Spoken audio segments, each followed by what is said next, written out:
Bom dia a todos e a todas.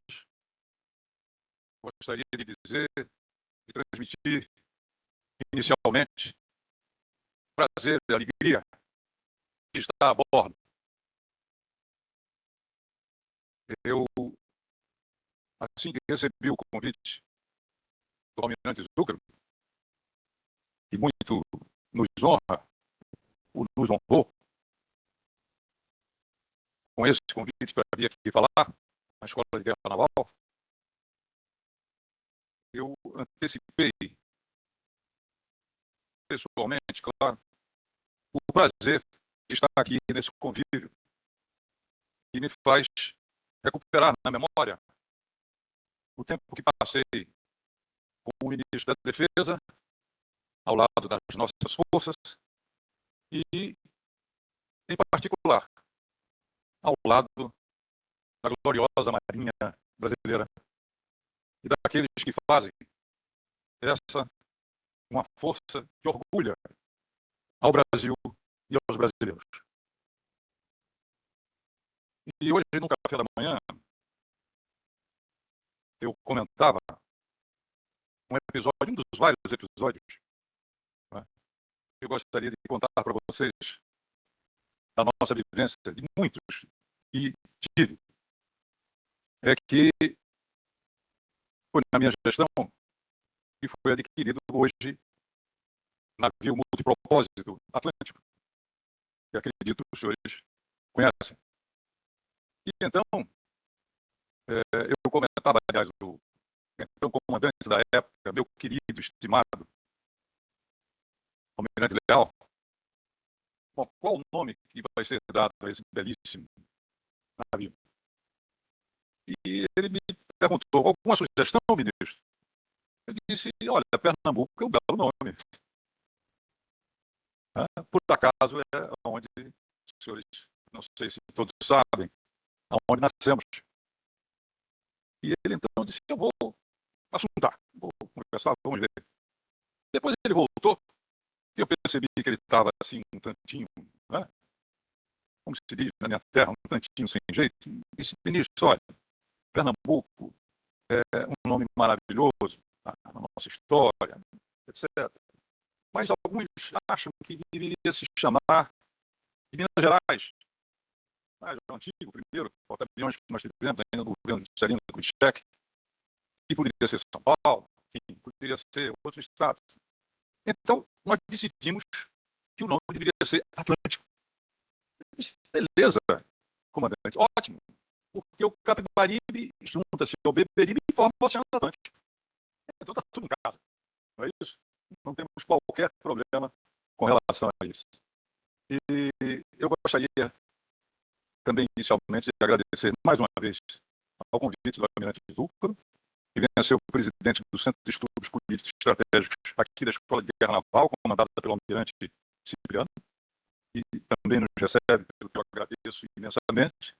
E, em nome deles, saudar os almirantes aqui presentes, os comandantes, os oficiais, os praças, os estudantes, tanto do Brasil como do exterior, que nos honram com a sua presença aqui. E, antes de começar a minha fala, especificamente, eu gostaria de tocar em dois pontos. Como os senhores sabem, eu hoje sou o presidente do IBRA, Instituto Brasileiro de Mineração, que há 48 anos representa toda a mineração brasileira. E eu estou lá há quase 3 anos.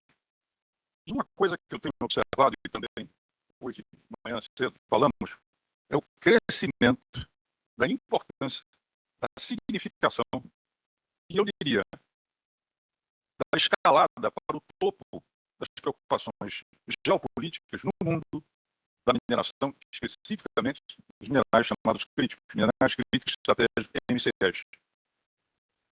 É simplesmente impressionante o fato de como esse assunto hoje ele ocupa os espaços na mídia, ele ocupa espaços em discussão e ele está no centro da preocupação do mundo hoje em dia. E por que isso? No meu juízo, almirante, no meu juízo, nós estamos vivendo uma época de desordem global, como eu nunca vi. Eu tenho 73 anos, então uma vivência, e eu nunca vi um período de tamanha desordem em termos de governança, em termos globais. Eu me refiro ao fato de que hoje o Conselho de Segurança, que era, quiçá, talvez, o órgão central de governança que nós tínhamos, a sua relevância tem decaído muitíssimo. Praticamente não ouve-se falar no Conselho de Segurança. No momento em que nós estamos vivendo e atravessando conflitos no mundo inteiro. E isso tem sido crescente. A Organização Mundial do Comércio sucedeu ao GATT, os acordos do GATT, da mesma forma. O que dizer de outros órgãos multilaterais que efetivamente têm tido um processo de diminuição da sua importância e significação.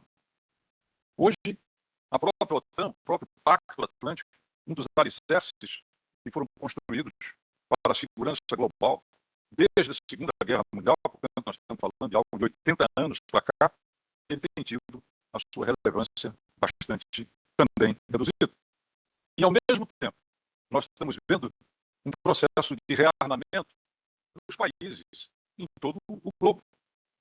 Em 2023, nós tivemos gastos em defesa de 2 trilhões 433 bilhões de dólares. Isso representando um crescimento, um incremento de aproximadamente 7% do ano anterior, ou seja, com relação a 2022. E nós estamos vendo um processo também de rearmamento da Europa, um continente a qual nós devemos grande parte da nossa cultura, das nossas escolhas, enquanto ocidentais. O presidente Fernando Henrique nos chamava de extremo ocidente, mas sim fazemos parte do ocidente, sem a menor sombra de dúvida. Nós estamos vendo um incentivo para que dobre exatamente a sua estratégia, os seus orçamentos de defesa. E nós sabemos que esse continente, que é tão apreciado por todos nós, ele foi palco das 2 grandes guerras mundiais. E hoje nós temos uma guerra no continente europeu. Outro dia, eu vi uma notícia de que a Polônia tinha deslocado os seus aviões de combate para a fronteira com a Ucrânia. Por quê? Porque a Rússia tinha, naquele embate, chegado muito próximo em termos de fronteira. E isso motivou essa resposta. E nós sabemos os riscos de derrapagem que existem a partir de situações como essa, que podem, e a gente espera que não, venham efetivamente fugir ao controle. Então, nesse cenário, a questão dos minerais críticos é em escala. Por quê? Porque a distribuição deles é absolutamente assimétrica. Tem países que têm boas reservas, de uma parte, outros não têm, e assim por diante. Mas acontece que esses minerais eles são absolutamente críticos, e por isso o seu nome é estratégico, porque eles são fundamentais em termos da transição para uma economia de baixo carbono, que vai exigir muito mais minerais do que essa fóssil que nós estamos vivendo, mas também segurança alimentar. Nós alimentamos, e com muito orgulho, 1 bilhão e 200 milhões de habitantes.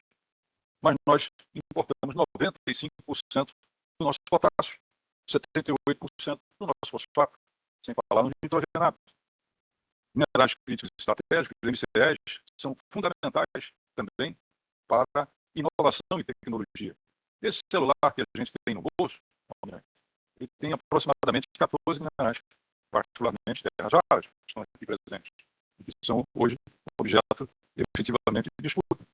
Importante também os MCEs para a defesa, para sistemas, para aeronaves, para ligas especiais, né? Para a digitalização de todo o processo. Essenciais são os MCEs também para o processo que a gente tem a ver com a questão da uma série de segmentos empresariais, industriais e assim por diante, que são dependentes dele. Né? Então, evidentemente, que a contraface, era isso que eu queria concluir, esse meu exórdio inicial, dizendo que a contraparte da desordem que nós estamos vivendo em termos globais, infelizmente, é exatamente essa enorme busca, essa enorme preocupação dos países com a sua cadeia de suprimento de minerais críticos estratégicos. E aí entramos no nosso assunto, que é efetivamente a questão do fundo do oceano. Então, esse seminário, Almirante Zúcaro, ele é, eu diria, muitíssimo bem-vindo e da maior importância e significação pelo tema que trata e do qual nós passamos a falar. Há uma dupla coincidência que ilustra de forma muito concreta a relevância e a oportunidade dessa discussão proposta pelo CEP para esse prestigioso encontro de hoje. A primeira, o fato de que, nesse momento, a Comissão da ONU, que tem a tarefa de analisar a proposta de países costeiros de ampliação de sua plataforma continental, a Comissão de Limites da Plataforma Continental, começa a se debruçar sobre a parte da proposta brasileira que diz respeito à margem oriental meridional, que é o segmento onde se encontra, como os senhores todos aqui sabem, a elevação do Rio Grande. Essa província do mar, da qual o Brasil ainda vai ouvir falar muito e que a Marinha do Brasil já vem protegendo dos interesses estrangeiros. A segunda é o fato de que a autoridade internacional para os fundos marinhos passou a ser dirigida desde o início desse ano por uma brasileira, a doutora Letícia Carvalho, e vem procurando fazer um equilíbrio entre a moratória da exploração dos fundos marinhos, né, que é uma questão pertinente que diz respeito ao meio ambiente, com a necessidade de assegurar o acesso aos materiais necessários para viabilizar a transição energética dos chamados minerais críticos do MCS, como chamamos aqui. Há pelo menos 2 anos, eu venho falando e publicando artigos na imprensa que chamam a atenção para a enorme relevância do tema da segurança mineral. Esse tema da segurança mineral, ele hoje está acoplado exatamente à questão da segurança nacional e soberania. Ele está implicado com esse tema, pelo que nós vamos ver. As últimas semanas, nós tivemos um início, de lá para cá, de um crescimento, de uma aceleração daquilo que eu chamei aqui de desordem em termos de governança global. Né? Ora, porque é fora de dúvida que no centro de disputas geopolíticas que estão acentuando diante dos nossos olhos estão precisamente os MCS, e que, como sabemos, a grande reserva desse minério no fundo dos oceanos. Veja-se, por exemplo, o caso da Groenlândia, né, e das preocupações dos Estados Unidos. A Groenlândia, sobretudo com a redução da calota polar, ela se transformou numa via de acesso ao Ártico. Além disso, ela é estratégica geopoliticamente, porque ela permite a passagem para costas, tanto do Canadá como também dos Estados Unidos. Mas, além disso, a Groenlândia tem um enorme potencial em termos de minerais críticos estratégicos. Né? Razão pela qual esses minerais e os territórios que a ele pertencem, ou que estão por ele pertencidos, são tão importantes, é mais do que conhecida por todos os senhores. Eu acho que nos 3 últimos meses nós ouvimos falar mais da Groenlândia do que nos 20 anos anteriores. E o que tem efetivamente puxado isso tem a ver com os MCS. Em primeiro lugar, pelo caráter indispensável desses minerais para as tecnologias de transição energética, como eu frisei aqui. Os usos mais conhecidos são aqueles relacionados a baterias, fiação, painéis solares, aerogeradores, não é? Que são considerados mais eficientes e melhores condutores de energia quando usam ímãs de terras raras. Terras raras são 17 minerais. Pela diversidade, são aglutinados sob esse nome de terras raras. Tá? Extremamente sensível em todos os aspectos. Sensível em termos de defesa, em termos das outras aplicações. Os motores magnéticos de terras raras são mais leves e precisam de menos energia para executar a mesma tarefa. Na energia eólica, os ímãs de terras raras são usados nos geradores que convertem a energia rotacional da turbina em energia elétrica. Nas turbinas eólicas offshore, os modelos mais novos e maiores têm de 2 a 5 toneladas de ímãs de terras raras embutidos em sua estrutura, e isso melhora e muito a eficiência da conversão da energia e minimiza a manutenção. Esses recursos são também absolutamente relevantes, e isso nos toca de perto, no caso da indústria militar e da defesa. Os senhores conhecem o tema, acredito, tão bem quanto nós. Minerais críticos e estratégicos são usados em sistemas de guerra eletrônica, sistema de controle de voo, aeronaves militares, em munições, projetos de artilharia e assim por diante. Ficaríamos aqui a manhã inteira citando as possibilidades de utilização e emprego desses minerais em termos de defesa e segurança.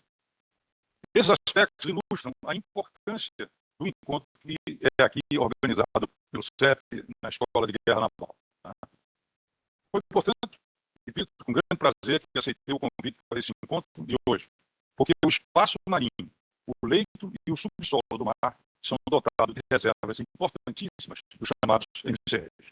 O Brasil, com sua extensa costa, não custa lembrar, 7.400 quilômetros do Atlântico Sul, nós somos o principal país, a principal potência que se debruça sobre o Atlântico Sul. Né? Isso, evidentemente, é fator de cobiça, isso, evidentemente, nós, no Brasil, temos uma cultura de achar que nós somos abençoados por Deus. Sim, nós somos abençoados por Deus, mas é sempre bom cuidar daquilo que pode nos reservar o destino de um país com as nossas dimensões e recursos e com a sua localização estratégica, tem que efetivamente cuidar da sua defesa. O Brasil, como dizia, com a sua extensa costa, não pode se permitir não se posicionar para essa corrida, para esse jogo geopolítico, em que o acesso aos minerais críticos e estratégicos assumiu uma relevância e urgência incontestáveis. Eu quero fazer aqui um parênteses inicial, antes de comentar 2 ou 3 aspectos que me parecem centrais para essa discussão. Diz respeito ao fato de que chama a atenção que as reservas de minerais estratégicos no mar são pouco comentadas em fóruns e estudos que tratam da transição energética. A análise de descrição das perspectivas de produção de minerais críticos no Global Critical Mineral Outlook de 2024 da Agência Internacional de Energia não considera minérios do fundo do mar. Penso que isso se deve ou tem a ver com 2 fatores principais. Primeiro, um aspecto que já comentei, que é a importante mobilização internacional pela moratória do início do Deep Sea Mining, DSM, até que se conheçam melhor seus impactos ambientais. E o segundo, a incerteza com relação à velocidade que a International Seabed Authority, nós aqui chamamos pelo acrônimo de ISA, vai avançar e concluir a regulamentação da atividade, que é um marco indispensável para o início da mineração em mar profundo. Posso comentar que as informações que temos tido da atual presidente do ISA, a doutora Letícia Carvalho, que ela tem preocupações compartilhadas tanto com aspectos ambientais, da sustentabilidade, como também com aspectos das necessidades dos MCEs para uma transição para uma economia de baixo carbono. E isso é importantíssimo para todos nós.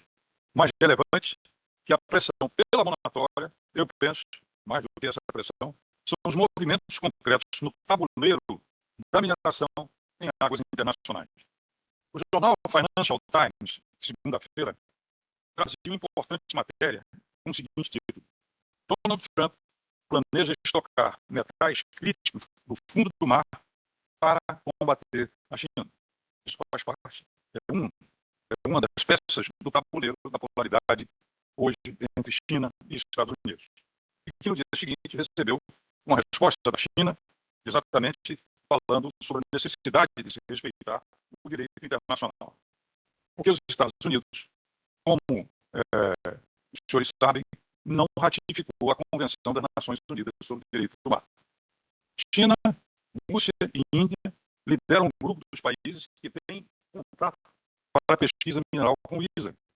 Outros países estão lá também, seja diretamente, seja através de empresas do setor público ou privado, sobre o seu patrocínio. É o caso do Reino Unido, França, Alemanha, Bélgica e Japão.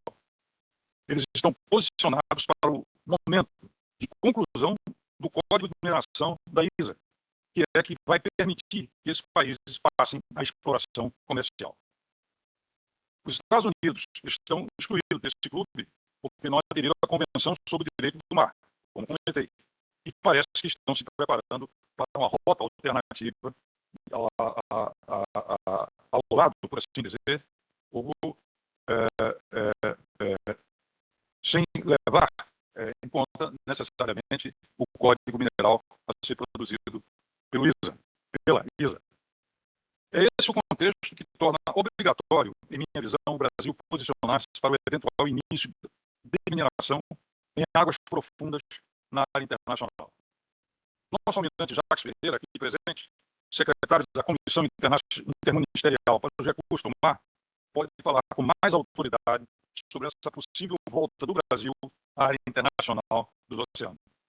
Como os senhores sabem, repito, o Brasil já teve contrato de pesquisa mineral com a ISA, com relação precisamente à elevação do Rio Grande, que até 2017 era mais considerada e estava situada na área internacional e, portanto, fora da nossa jurisdição exclusiva. Mas já em 2018, o Brasil encerrou esse contrato que incluiu a elevação do Rio Grande em seu pleito de extensão da plataforma continental. Mas, independentemente de uma eventual retomada da presença do Brasil na área internacional, ao nosso espaço marítimo exclusivo, o que tem diretamente a ver com o papel da Marinha do Brasil de proteger a Amazônia Azul. O plano do Brasil para os recursos do mar também prevê esse grande passo, que é a ampliação da nossa plataforma continental. Trabalho conduzido com grande competência no âmbito do LEPLAC, pela Diretoria de Hidrografia e Navegação da Marinha. Eu acompanhei as notícias de que, no final de março, a Comissão de Limites da ONU aprovou a expansão da margem equatorial. Agora, ao grande desafio da margem oriental equatorial. Desafio importante, sobretudo, pela riqueza em termos de minerais estratégicos da região da elevação do Rio Grande. E haverá a dificuldade a superar, que tem a ver com a grande distância dessa elevação com relação à nossa costa.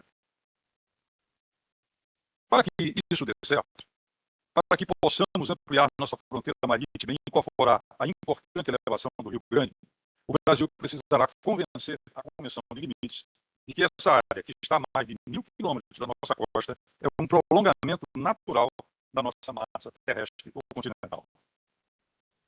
Aqui eu quero chamar a atenção para um aspecto mais geral de importância que considero fundamental. Estamos falando de MCEs, mas é claro que a importância de resguardar os interesses do país na nossa Amazônia Azul alcança todos os recursos do nosso espaço marinho exclusivo, alcança a enorme biodiversidade e toda a sua gama de aplicações possíveis. E alcança, é claro, os hidrocarbonetos também.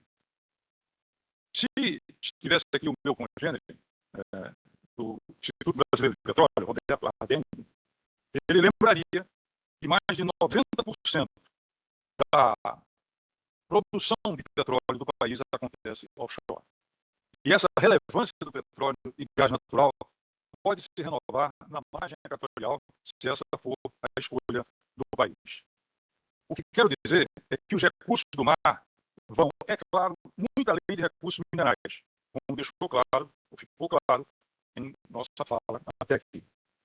Devemos aproveitar nossa condição de nação duplamente privilegiada, com um litoral vasto, e que é um país que somos um país respeitoso do direito internacional do mar, e por isso mesmo credenciado a ampliar seus espaços marítimos exclusivos e acessar recursos da área internacional.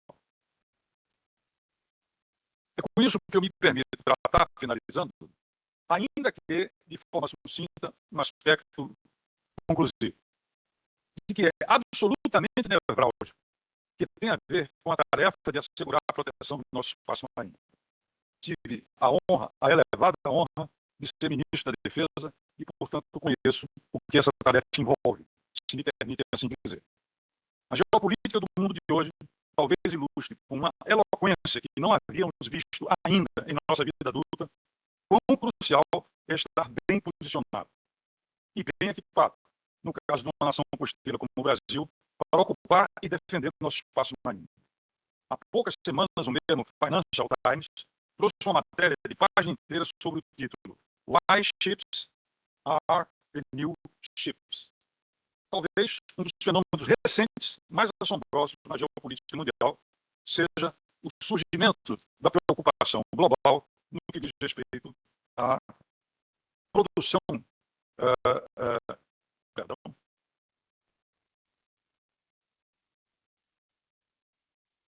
a produção e preocupação, como aqui ressaltado, com os minerais críticos. Eu digo isso porque o processo de análise da proposta brasileira relativa à margem oriental meridional pela Comissão de Limites da Plataforma Continental da ONU levará um bom par de anos, como costuma acontecer. E nesse ínterim, o interesse concreto pelos minérios da transição energética terá crescido enormemente. Vocês terem uma ideia, até 2050, a expectativa é que o lítio quadruplique a sua demanda, que o cobre duplique a sua demanda, sem falar em outros minerais. Segundo a Agência Internacional de Energia, o mercado para MCEs em 2023 era de 320 bilhões de dólares. Em 2030 será de 1 trilhão e 100 bilhões de dólares. Ou seja, isso é um passaporte para o futuro do Brasil. Mas um passaporte que precisa não repetir nossos erros do passado.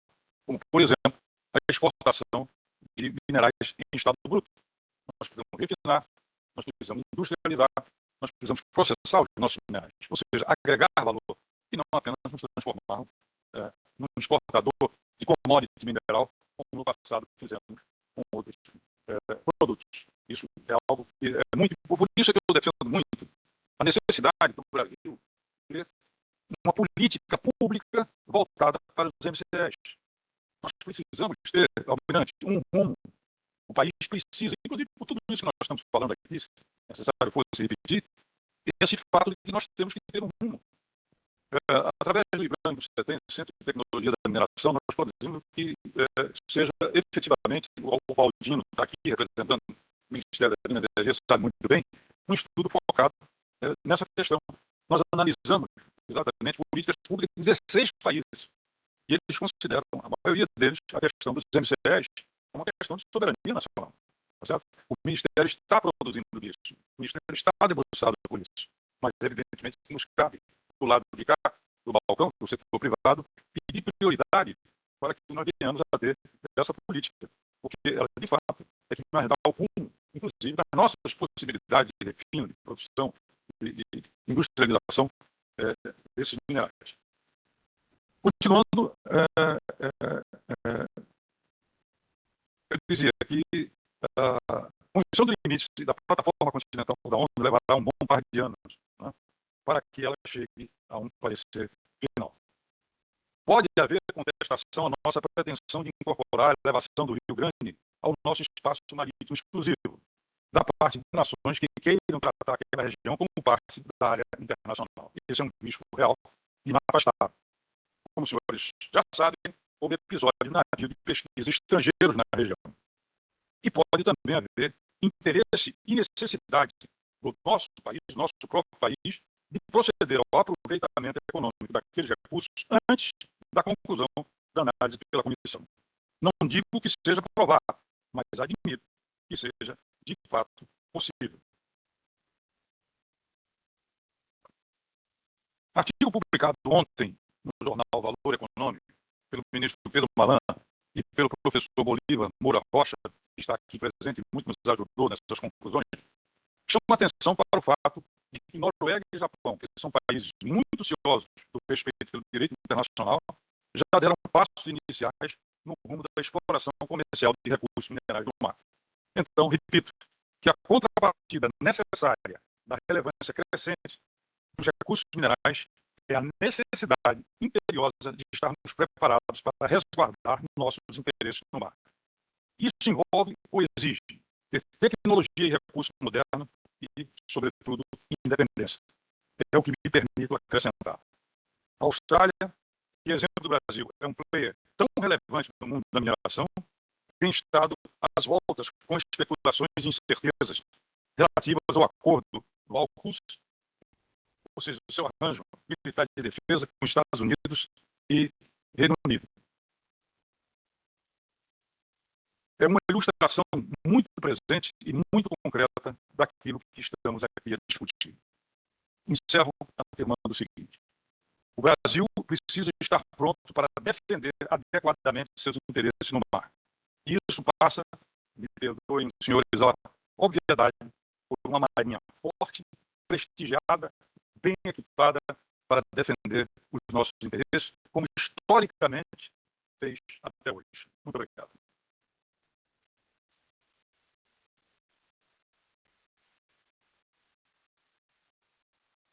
Convidamos o almirante de esquadra, o fuzileiro naval Paulo Martino Zúcaro, para a entrega do certificado conferencista.